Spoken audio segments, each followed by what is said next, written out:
Most cleaning advice assumes you have consistent motivation. But if you have ADHD, motivation is not reliable. Some days you have energy, some days you don't. And if keeping your home clean relies on motivation, things can fall apart pretty quickly. What finally worked for me is not trying harder. It was creating cleaning systems that work automatically. So even on my low energy days, my home is still manageable. So today I'm sharing 9 ADHD friendly cleaning systems specifically designed for those who hate cleaning. And here's the reason, because the goal isn't to love cleaning. The goal with these systems is to need less cleaning in the first place. ADHD friendly homes reduce friction, reduce decisions, reduce the number of steps it takes to reset a place. And so these 9 systems make cleaning easier and in many cases almost automatic. And ADHD cleaning system number 1 is have trash cans where clutter actually happens. Now here's what this does. It actually reduces the clutter buildup before it starts. And if trash actually requires effort to throw away, it generally ends up just being clutter. And with our ADHD brain, we follow convenience. And the reason this is good for ADHD because when throwing something away is easy, it actually happens. So instead of having one trash can, I have multiple trash cans placed exactly where clutter tends to appear. And you can see right here, I have one trash can in the kitchen, then I have another trash can by my couch, and it makes it really easy when I'm eating something on the couch and watching TV, I can throw it right away, really easy. I don't have to get up and go to the kitchen or go to another room to find a trash can. And ADHD cleaning system number 2 is keep your cleaning supplies where you use them. And what this does is it actually eliminates the delay. If our cleaning supplies are stored far away, then small messes stay small messes for about 5 seconds.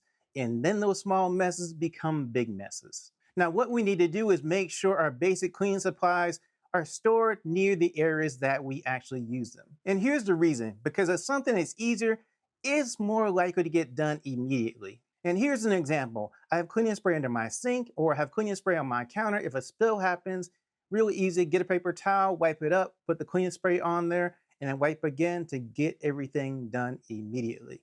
And the reason that happened is because it's stored near where the spill happened. If you're enjoying the content and getting value out of the content, then click the subscribe button and like the video. And ADHD cleaning system number 3 is the 60-second reset rule. And the reason this is good because it prevents overwhelming clutter buildup. And when we have those big cleaning sessions, it's really hard to start on them.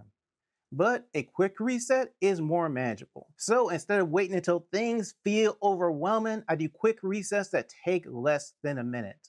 These small resets prevent big messes. And here's a real life example of a 60-second reset. My counter is cluttered up with all sorts of stuff. I'm gonna take that clutter off, and then I'm also gonna put everything that's out of place back in its place, and it's gonna be done in less than 60 seconds.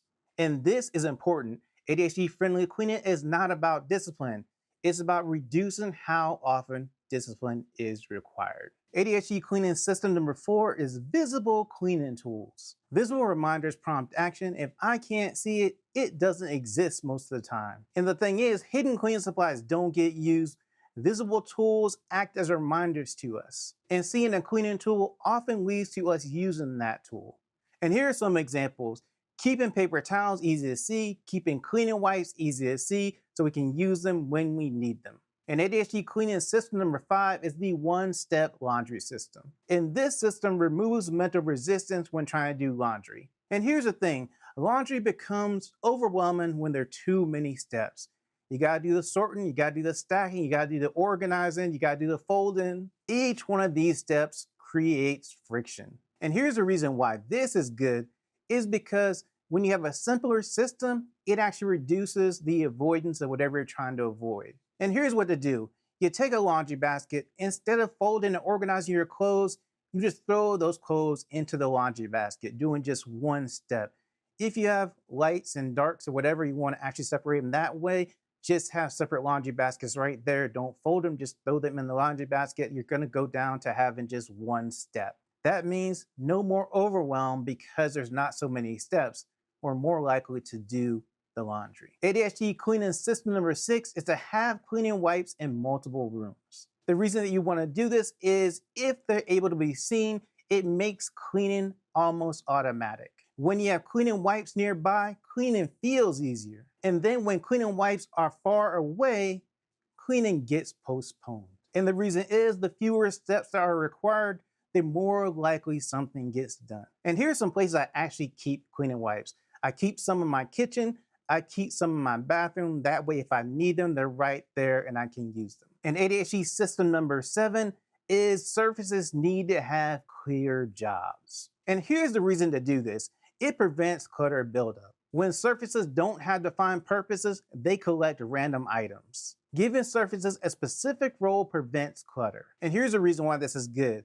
If a surface has a job, it's easier to maintain. And you can see right here in my kitchen, one surface is for my microwave. Down further, you see a place where I have my coffee station. That's that surface's job. And then over by my stove, I have the things I use to cook all the time, which is teriyaki sauce, olive oil, salt. Right here, that's what stays in this spot, as well as my pans I use to cook. And because each of those surfaces has a defined purpose, I'm not just going to put random items in those places. ADHD Cleaning System number 8 is the clean enough standard. And what this does, it removes perfection pressure, because oftentimes perfectionism leads to avoidance. So if cleaning feels overwhelming, it doesn't happen. ADHD friendly cleaning aims for functional and not perfect. And here's something important to remember. Progress beats perfection. And so here's an example. Sometimes you don't want to clean the whole kitchen and it looks kind of decent. So all you really need to do is go through and wipe down some stuff and then be done. And ADHD Cleaning System number 9 is to reduce the number of decisions required. And the reason you want to do this is because fewer decisions equals more follow through. Every decision we have to make uses mental energy. The fewer decisions required, the easier it is for us to act. So what we want to do is keep our environment simple. Simpler environments are easier to maintain. And so look at this rolling cart. What I do, I just prep this rolling cart with whatever I need for the day. And then when I get up in the morning or I'm ready to start my day, I know everything's on that rolling cart. I don't want to sit and think about, do I need this? Do I need that? It's already there. And also, I can move this thing all around my home so it makes it really easy to use whatever is on there on any room. If you hate cleaning, you are not alone. Many people with ADHD struggle with traditional cleaning routines. And the reason is because those routines rely on motivation and energy. But the right systems actually reduce how much motivation that you need. And if you're wondering, how do I find more ADHD-friendly cleaning systems or ADHD-friendly organization systems, I have a playlist that has different videos in it just for that. All you have to do is when that playlist comes up, click that playlist and find the videos that work for you.